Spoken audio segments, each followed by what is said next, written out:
Hello and welcome to our 15th edition of FSI Fridays. I'm Edwin, live in Boston, joined by Johansson in Charlotte. Hey, Johansson, what's going on today? Happy Friday, Edwin. First, we're going to discuss the traditional ways of supporting the business through the app development landscape and how low-code platforms create a beneficial paradigm shift for enterprises. Next, we'll see this in action with a demo with two common banking scenarios. Third, ensuring adherence to security and compliance policies for financial services are always top of mind. We'll then wrap it up with some Q&A today on FSI Fridays.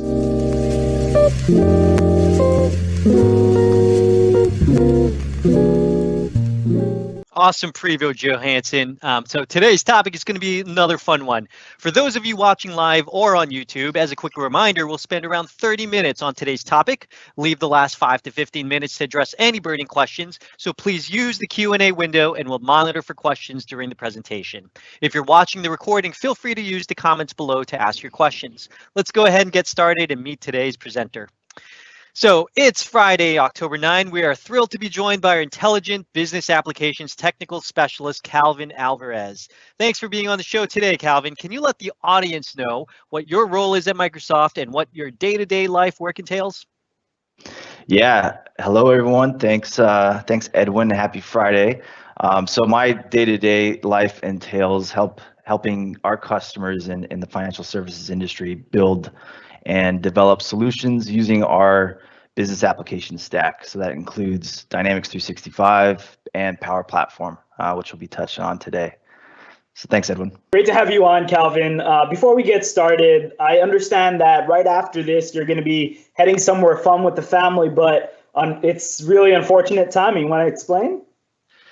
Yeah, and this is probably only a dilemma that fellow Lakers fans could commiserate with, but we got a trip planned. We're gonna be leaving as soon as we wrap here on this session, but we're going up to kind of a remote cabin up in the Mammoth Lakes area that we've planned for, I don't know, about 3-4 months ago, and it happens to fall on Game 5 of the finals, where the Lakers have a chance to wrap the series against the Heat and get that 17th championship, which I'm sure all you Boston fans, Edwin, can is top of mind. So some personal turmoil is I'm definitely excited for the trip, but also just desperately thinking about how I'm going to watch that game with no TV and no internet connection. So that's kind of what I'm facing this morning. I see it's getting personal, man. I wanted to see Boston and the Lakers in there yet again, but I will let that go for the next hour. Okay. So, today, Calvin, let's get back to business. There's a need, especially today, to accelerate processes in an easier and faster motion. So what's the app development landscape challenge for our financial services customers right now? Yeah, that's a good question. I'd say the app dev landscape for our customers in FSI is pretty scattered. So, there's a real traditional pattern for supporting businesses with app dev. Typically, it's going to consist of, gathering requirements from the business, scoping out that project, iterating upon that scope, back and forth, thinking about funding, and then having devs write, thousands upon thousands of lines of code and so on and so forth. For our FSI customers specifically, you got to add on top of that, that whole scope of project considerations for legacy tech, compliance. There's a lot more that they have to consider, and that's why low-code platforms are really just a paradigm shift for our customers. They give us really an ability to rapidly build while staying flexible for the future. So you're really not kind of painting yourself into a corner. And one of the main takeaways we've seen from our customers during this pandemic is that nobody wants to really kind of put themselves in a rigid box when it comes to their app dev strategy. It takes possibly a year plus to build an app using traditional methods from start to finish, and nobody really has that crystal ball to predict what the world's going to look like when that app goes live. So that's why we're seeing a lot of interest in low-code platforms overall with our customers in FSI. So Calvin, some of our customers and maybe some of the people today, that are listening in are considering this low code, no code as just like a new buzzword, right? What does that actually mean?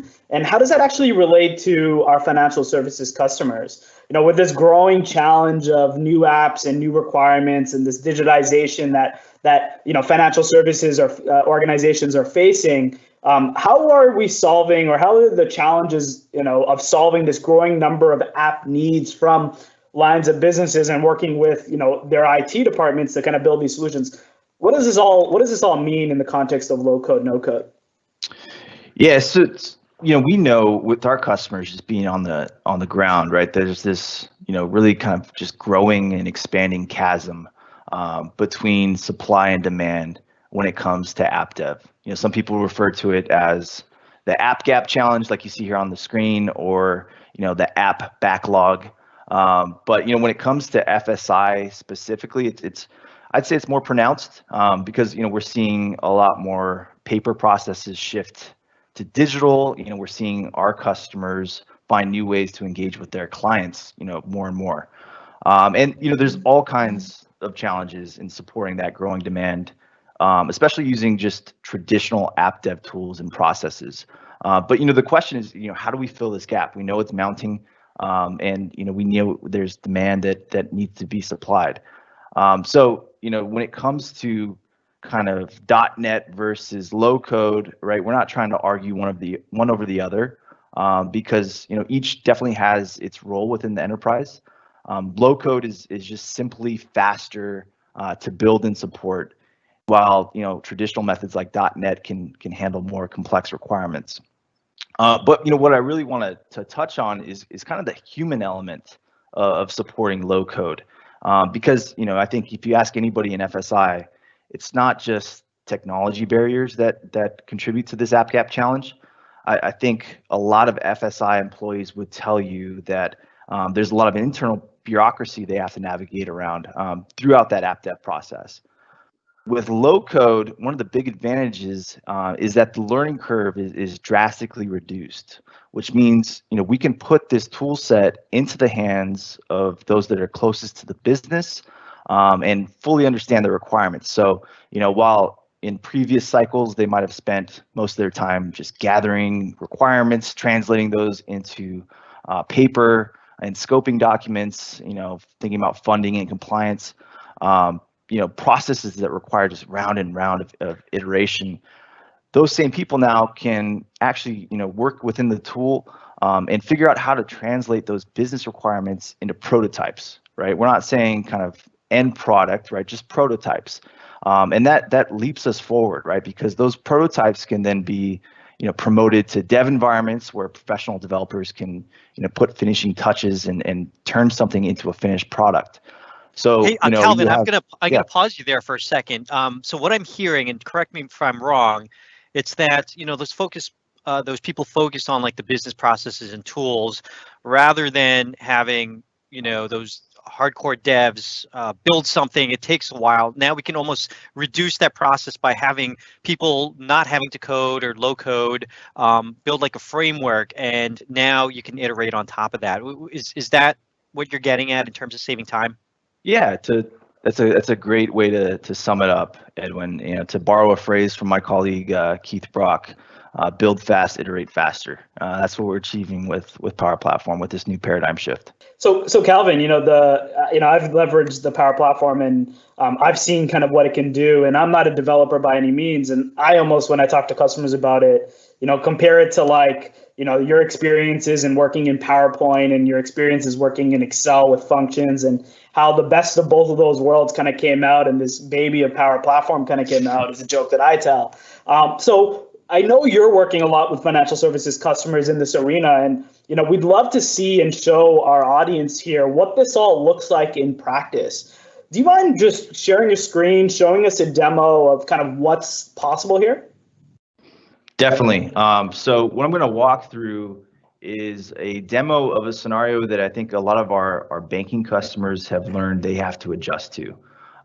So with the pandemic, a traditional kind of retail experience for a customer has had to be reimagined really quickly. I think a lot of our banking customers and all customers in financial services have had to develop a lot of new muscles in how they support a safe experience now for not only their employees but also for their customers. So we're going to demo some of that and showcasing Power Platform and how quickly we're able to build a process that supports kind of a new need for supporting retail. So what we're looking at here is a Power Apps portal, which supports our customers or a customer in a bank to be able to do everything they would do within a banking interface. So checking out my accounts, making some transactions, all of that. But as the customer, I'm interested in maybe learning a little bit more about refinance rates. So what I'm doing is I'm popping open a live chat, and I'm prompted with some questions here around what I'm interested in, and I can engage with this chatbot to potentially start to work towards scheduling an appointment with a mortgage specialist. So I'm prompted through the chatbot to schedule an appointment, and that's a new pattern that a lot of our banking customers have had to adapt to. Traditionally, a customer could just walk into a branch, talk to somebody, but now there's a little bit of timidity around just walking into a branch. Scheduling an appointment allows for us to have a lot safer engagement with that customer. Hey, Calvin, what I really love about that is it's pretty quick, right? Like, I choose refinance, I choose mortgage. It just seems very intuitive in terms of, just saving time in terms of the processes. It's pretty cool. Yeah, and the benefit of having a chat support supported by a bot, right, is we can deflect a lot of the questions that would typically hit a call center line, and we can direct customers to what they're looking for in an automated fashion. So I'm going to pick it up now from the standpoint of somebody that's working within the branch. So what you're seeing here is a Power App that would traditionally be deployed maybe to a Surface tablet or some kind of device that somebody at the front of the branch would be using to start to triage customers as they walk in. So thinking of that kind of greeter role within a branch.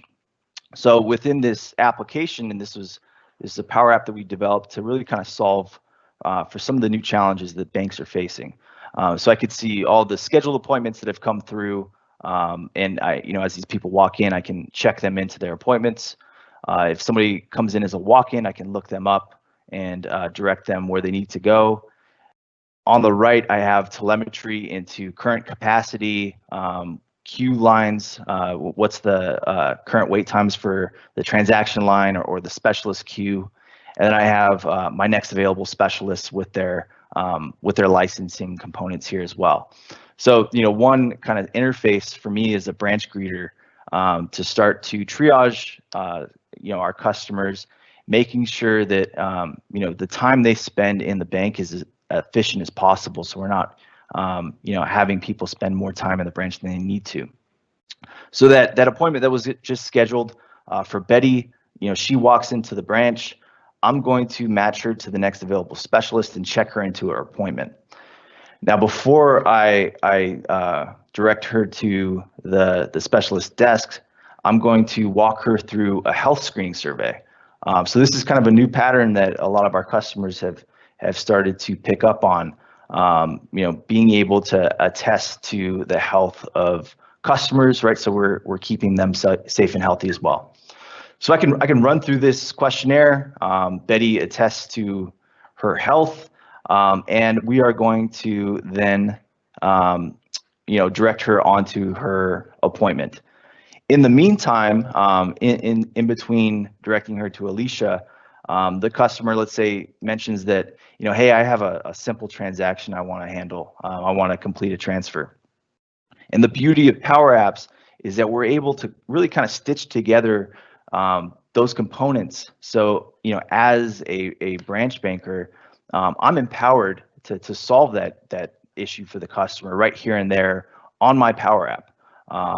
Because we are able to incorporate that transfer process directly into the same greeter Power App. So I can capture those details from Betty here as she waits for her appointment, really simply entering in the transfer amount she wants, so $500. I can go ahead and initiate that transfer all from this Power App. What's happening on the back end, though, I think is what's really special.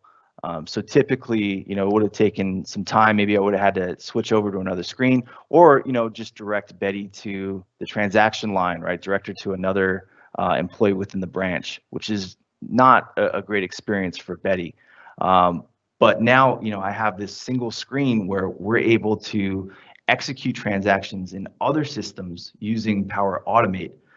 So in this case, I'm able to capture those transfer details without having to switch over to a new experience, capture those details, and have those that transaction executed on my behalf in our transfer system.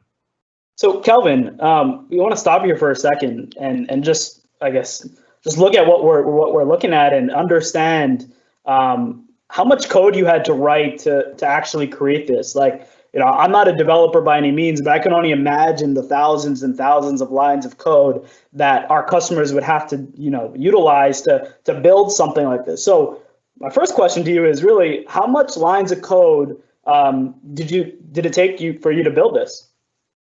So in regards to lines of code, I would say zero. The functions that we're utilizing within Power Apps are similar to functions within Excel, right? So I think your analogy of the baby between Excel and PowerPoint is apt.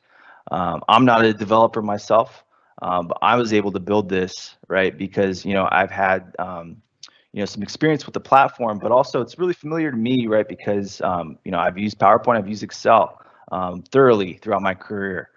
So the interface is, I would say was pretty familiar from the get-go. So the learning curve is really reduced. So yeah, 0 lines of code for this application here.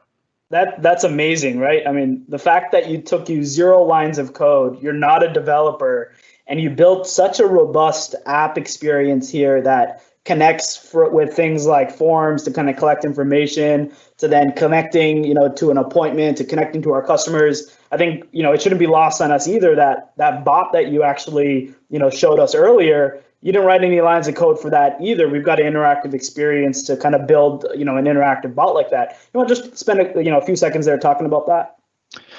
Yeah, I'd say the benefit of the platform is the plug and play nature of the different services. So we're truly bringing a platform solution to market with Power Platform.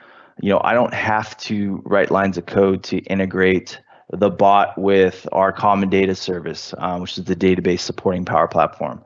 I don't have to write code or integrate the Power App with Power Automate because it's already pre-built. It's just plug and play to use these different services that all kind of make up a holistic solution. Yeah, so to put things in perspective and see how this is a different way of approaching the scenario. How is this process actually done, in a bank today?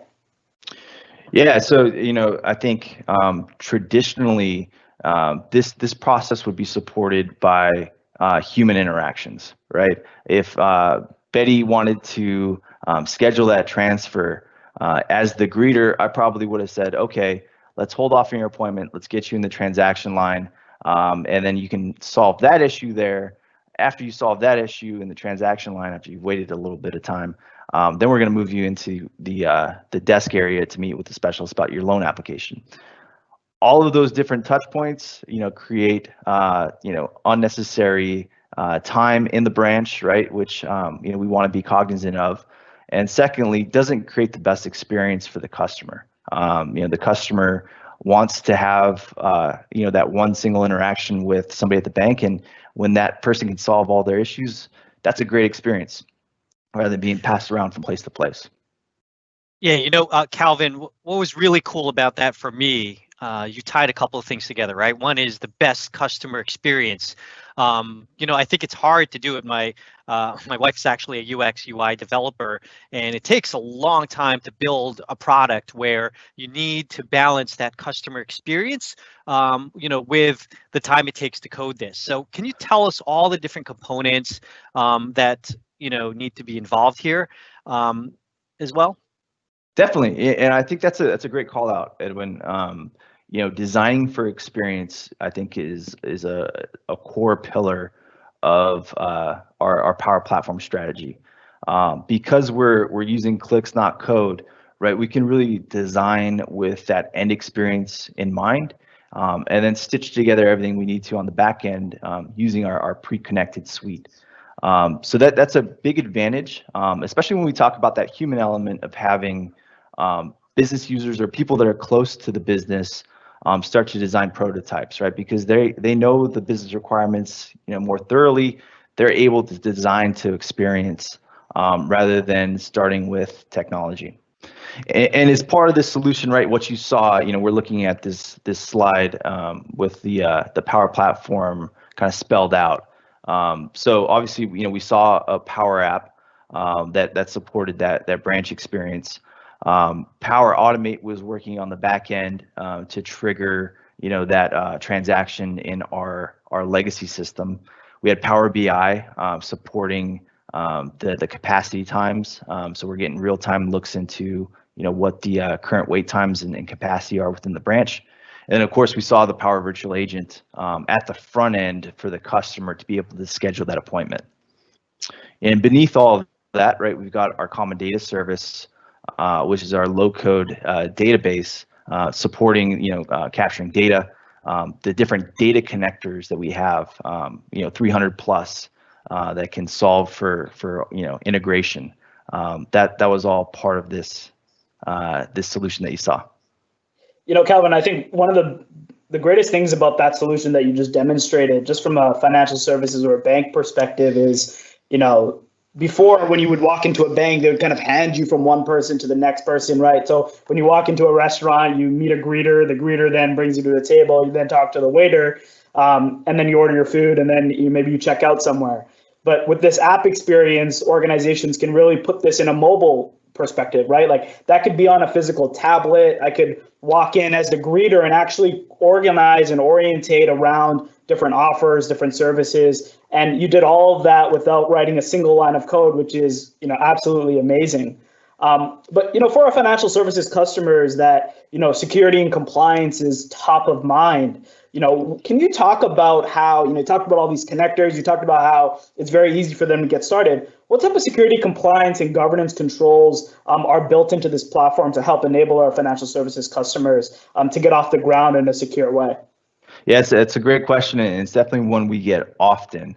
And as the Power Platform has matured, our security and governance controls have really matured as well. So, when we think about security and governance within the Power Platform, we really have kind of three main pillars to work with. The first being an environment strategy. So developing an environment strategy within Power Platform is really essential because we can start to separate, different workloads, different processes, different people within environments that are really kind of locked down when we need them to be, or production environments can kind of be fully unlocked. But we can develop a full kind of ALM strategy using that environment, proper environment controls. The second piece of that strategy would be our data loss prevention policies. And that kind of feeds into the environment strategy because when we think about setting up a sandbox for business users where they can start to develop prototypes, we definitely don't want those sandbox users touching production data or connecting into social media services, right, or what have you. So a proper DLP policy can shut down connectors and really lock down those environments for what their purpose truly is.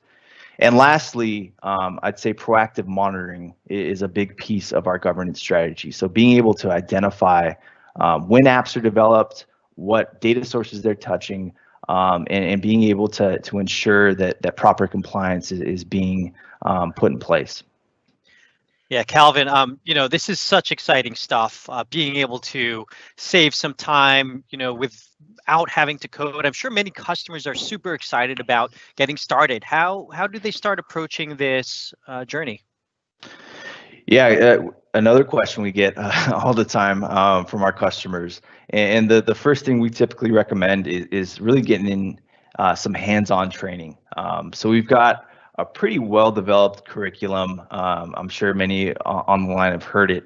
The App in a Day trainings are really kind of well-regarded. That's where I got started learning about Power Apps and Power Platform.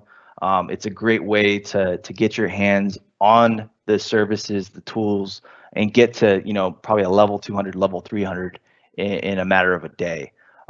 We support hackathons out in the field with our customers to start to think about those use cases and the different ways we can approach them. And then lastly, I think from a IT perspective, understanding and setting up a center of excellence is definitely something we encourage. So we provide a Center of Excellence starter kit. Is part of our Power Platform offering. It's a great way to start to think about kind of your strategy for Power Apps and Power Platform holistically. And it provides some great tools to start to layer in that monitoring process as well. Just to summarize, right, I think the ability of the Power Platform here to really impact our financial services customers with this low code is really powerful. And you talked about leveraging the Center of Excellence as kind of getting them started for IT. But the analogy I gave around PowerPoint and Excel, in my own experience in playing with the platform, it's really become something that's very easy to pick up. And I think the hands-on training is absolutely important. So Edwin, want to wrap us up? Yeah, you bet. So Calvin, thank you for sharing your time and perspective. I'm positive our viewers have learned a wealth of valuable information. What we learned today is there are numerous challenges with the app development landscape today. There's a traditional way of supporting the business, which can be lengthy. We saw demos of how leveraging Power Platform can help quickly build secure applications and pivot with our changing times.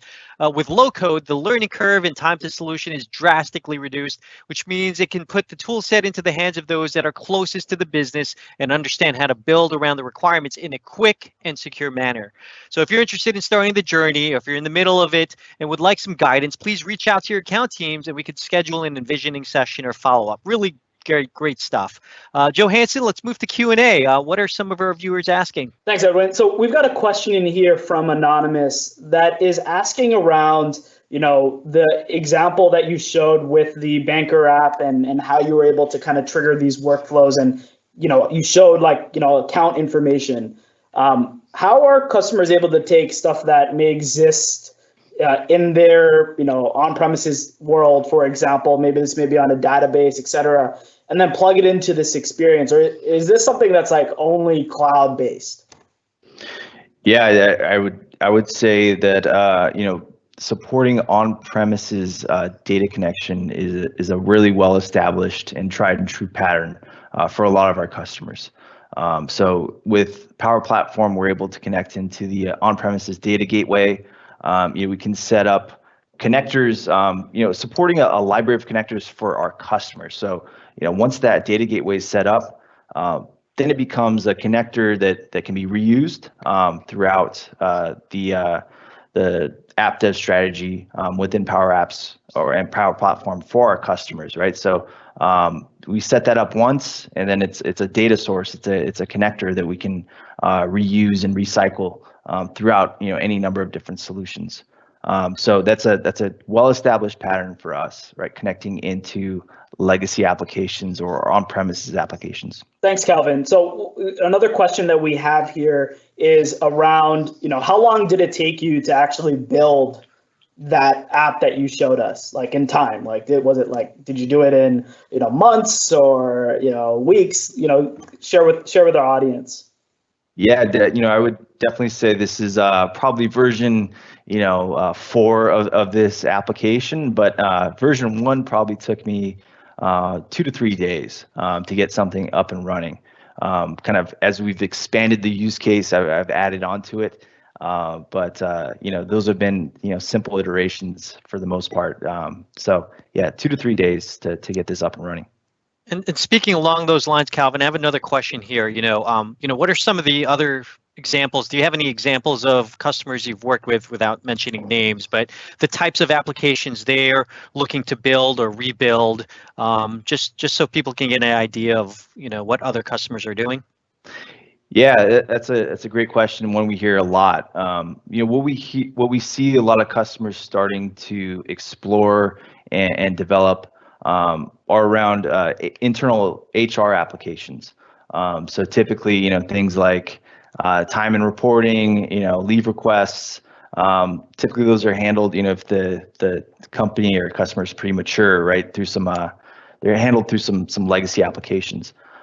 So I think a common pattern for a lot of our customers is starting to rethink those experiences using Power Platform. So being able to spin up a kind of more modern application experience using Power Apps, also mobile experiences as well. Meanwhile, utilizing those legacy systems still as the kind of data sources for the app experience. So it really kind of offers our customers, a twofold benefit, right? They get to provide that modern experience for their employees, but they also, get to maintain their investment in those supporting legacy applications, right? They don't have to just ditch everything they've put together there. They really just think about those legacy applications as really just a data source.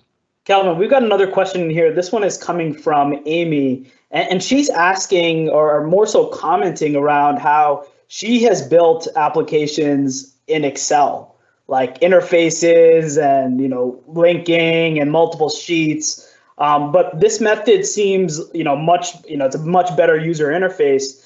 How quickly could she take something like that she's built in Excel, this and she refers to this as end user computing or EUC. How does she take something like that and get started with the Power Platform? How easy would it be for her?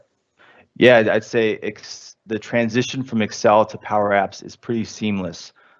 Traditionally, when I start to build out some of these apps for demos, I'll start with Excel to start thinking about kind of the data model that I want to set up, and then use the pre-built connection into Excel and use that as my data source. So that's a very common pattern for us. I personally start off using Excel to kind of model out how my application is going to function, and then kind of translate that into the Power Apps experience and start to lay out the interface. So I'd say that's a great place to get started, and you can definitely use what you already have in Excel and translate that into Power Apps pretty easily. Great. So it looks like we are out of time.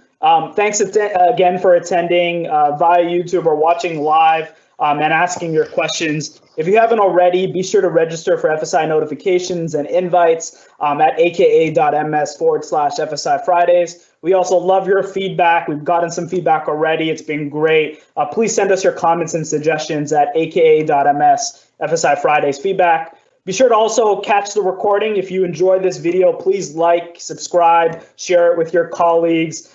We love the audience and the attention that we have had from financial services customers joining and asking all of these really great questions. So Edwin, we've got an awesome lineup for the rest of October. Why don't you give our audience a preview of what's coming up next? Absolutely, Johansson. So we have a number of cool topics for outstanding October. Next week on October 16, Tyler Cooper, one of our identity experts, will talk about secure remote work. Lined up on October 23, our workplace intelligence black belt, Conan Thomas, will talk about empowering your organization to measure and drive change. And finally, on October 30, I'm really looking forward to this one. We have our product group and product managers lined up to talk about Surface, including the new Duo. So you won't want to miss it. Thanks, and see you next week on FSI Fridays.